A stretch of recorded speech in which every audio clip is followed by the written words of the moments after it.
जिथे आपत्ती असते जसे शिवसैनिक धावून जातात आपत्ती संकटात, त्यावेळेस RSSचे लोकही असतात. मी कुणाशी तुलना करताय?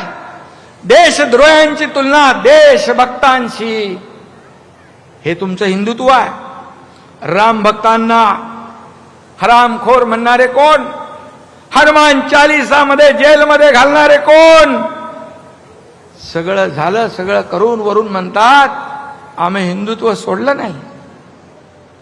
मग हनुमान चालीसा म्हणणाऱ्याला जेलमध्ये टाकलं, त्यावेळी तुमचं हिंदुत्व कुठं गेलं होतं? ही सगळी उदाहरणं मी जी दिली, हे सगळं करताना तुमचं हिंदुत्व कुठं गेलं होतं? तेव्हा हिंदुत्व आठवलं नाही.